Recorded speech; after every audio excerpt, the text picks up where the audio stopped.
டிப்பின் ராட்சசி என்று அழைக்கப்படும் நடிகை சரிதா ஜூன் 7, 1960 ஆண்டு ஆந்திர பிரதேச மாநிலம் குண்டூர் மாவட்டத்தில் பிறந்தவர். நடிகை சரிதாவின் உண்மையான பெயர் அபிலாஷா. நடிகை சரிதா தமிழ், தெலுங்கு, மலையாளம், கன்னடம் என 250க்கும் மேற்பட்ட படங்களில் நடித்துள்ளார். கே. பாலச்சந்தர் இயக்கிய மாபெரும் வெற்றி பெற்ற தெலுங்கு திரைப்படமான மரோ சரித்ரா மூலம் நடிகையாக 1978 ஆண்டு அறிமுகமானார். 1979, 80, 82, 83, 1988 ஆகிய ஆண்டுகளில் தமிழ்நாடு அரசின் சிறந்த நடிகைக்கான விருதுகளை பெற்றுள்ளார். 6 பிலிம்பேர் விருதுகள், 6 நந்தி விருதுகள், 82, 83 ஆண்டிற்கான கலைமாமணி விருதுகளை பெற்றுள்ளார். நடிகை சரிதா 1975 ஆண்டு வெங்கடா சுப்பையாவை திருமணம் செய்து கொண்டார். ஆனால் ஓராண்டுக்கு பிறகு அவர்கள் பிரிந்துவிட்டனர். அதன் பின்னர் 1988 செப்டம்பர் 2 அன்று மலையாள திரைப்பட நடிகர் முகேஷ் என்பவரை மணந்தார். இவர்களுக்கு சிரவன் மற்றும் தேஜஸ் என 2 மகன்கள் உள்ளனர். திரையுலகில் ஒரு சாதனை பெண்ணாக போற்றப்படும் சரிதாவின் நிஜ வாழ்க்கை பலருக்கும் தெரியாத வழிகளும் போராட்டங்களும் நிறைந்ததாக இருந்தன.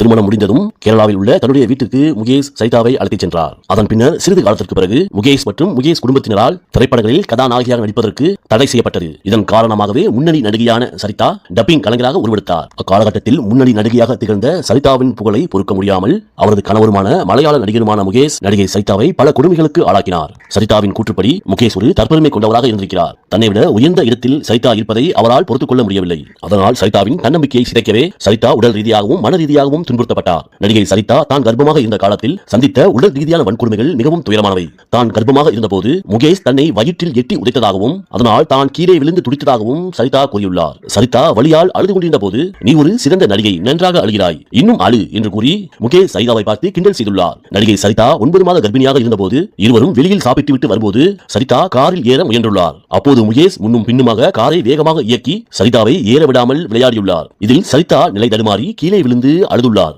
நள்ளிரவில் குடிபோதையில் வீட்டிற்குள் வரும் முகேஷிடம் ஏன் தாமதம் என்று கேட்டதற்காக சரிதாவின் தலைமுடியை பிடித்து தரதரவென தரை முழுவதும் இழுத்துச் சென்று அடித்ததாக கூறப்படுகிறது. ஒருமுறை தனது வீட்டில் இருந்த வேலைக்கார பெண்கள் முன்னிலையிலே முகேஷ் தன்னை சரமாரியாக தாக்கியதாகவும் அதன் பிறகு அந்த வீட்டிற்கு செல்வதையே நிறுத்தியுள்ளதாகவும் சரிதா தெரிவித்துள்ளார். திருமணத்திற்கு பிறகும் முகேஷ் பல பெண்களுடன் தொடர்பில் இருந்ததாகவும் அதுவே தங்களுக்குள் இருந்த பெரிய விரிசல்களுக்கு காரணம் என்றும் சரிதா தெரிவித்துள்ளார். சரிதா நடிப்பின் உச்சத்தில் இருந்தபோது அவரை தொடர்ந்து நடிக்க விடாமல் முகேஷ் தடுத்துள்ளார். பல அழுத்தமான கதாபாத்திரங்களில் நடிக்க வந்த வாய்ப்புகளை முகேஷின் காரணத்தால் சரிதா இழந்தார். நடிகை சரிதா இவ்வளவு கொடுமைகளையும் தாங்கிக் கொண்டு வெளியில் சொல்லாமல் இருந்ததற்கு ஒரு முக்கிய காரணம் உண்டு. முகேஷின் தந்தை, அதாவது சரிதாவின் மாமனார் நடிகர் ஓ. மாதவன் மீது சரிதா மிகுந்த மரியாதை வைத்திருந்தார். என்னுடைய மகன் தவறு செய்துவிட்டான், இதை தயவு செய்து வெளியில் சொல்லிவிடாது என்று சரிதாவிடம் சத்தியம் வாங்கியிருந்தார். ஆகவே அவர் இறக்கும் முறை சரிதா மௌனம் காத்துள்ளார். முகேஷால் நீதிமன்றத்தில் விவாகரத்துக்கான வழக்கு தொடரப்பட்டு நீதிமன்றத்தில் சரிதாவின் முகவரியை தவறாக கொடுத்து சரிதாவுக்கு தெரியாமலேயே நீதிமன்றத்தில் விவாகரத்து வாங்கினார். அதன் பின்னர் முகேஷ் விவாகரத்து வாங்கியவுடன் மெத்தல் தேவிகா என்பவரை மணமுடித்தார். இதை அறிந்த சரிதா அதிர்ச்சி அடைந்ததோடு நீதிமன்றத்தில் வழக்கு தொடர்ந்தார்.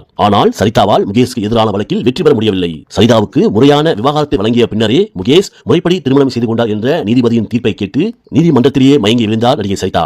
ஆனால் முகேஷ் செய்து கொண்ட 2வது திருமணமும் நிலைக்கவில்லை. சிறிது நாட்களிலே முகேஷை விட்டு 2வது மனைவியான மெத்தில் தேவிகா பிரிந்து சென்றார். நீதிமன்றத்தின் தீர்ப்பிற்கு பிறகு சரிதா சிறிது காலம் யாரிடமும் பேசாமல் ஒதுங்கியிருந்தார். ஆனால் புதுவேலியில் சரிதாவுக்கு மனநலம் பாதிக்கப்பட்டதாக வதந்தி கிளம்பியது. சரிதா தான் சம்பாதித்த பணத்தை எல்லாம் இழந்து விட்டார் என்றும் வறுமையின் காரணமாக வெளிநாட்டிற்கு ஓடிவிட்டார் என்றும் செய்திகள் வெளியாகின. மேலும் நடிகை சரிதாவை பிடிவாதக்காரி என்றும் குடும்பத்தை அனுசரித்து செல்ல தெரியாதவள் என்றும் வதந்திகள் பரவின. விவாகரத்துக்கு பின்னர் நடிகை சரிதா தன்னுடைய பிள்ளைகளின் அமைதியான வாழ்க்கைக்காக துபாயை தேர்ந்தெடுத்தார். நடிகை சரிதா துபாயில் ஒரு தனியார் நிறுவனத்தில் சாதாரண நிர்வாக பணியில் சேர்ந்தார். நடிகை சரிதா தன்னுடைய பிள்ளைகளை நல்ல நிலைக்கு கொண்டு வருவேன் என்ற நம்பிக்கையோடு வாழ்க்கையை நடத்தி சென்றார். அப்போது சரிதாவின் மூத்த மகன் சிரவன் ஒரு மருத்துவராகவும் மலையாள நடிகராகவும் இளைய மகன் தேஜஸ் ஒரு மேலாளராகவும் உருவெடுத்துள்ளனர். தன்னுடைய பிள்ளைகளின் வளர்ச்சிக்காகவே திரை வாழ்க்கையை தியாகம் செய்தவர் நடிகர் சரிதா.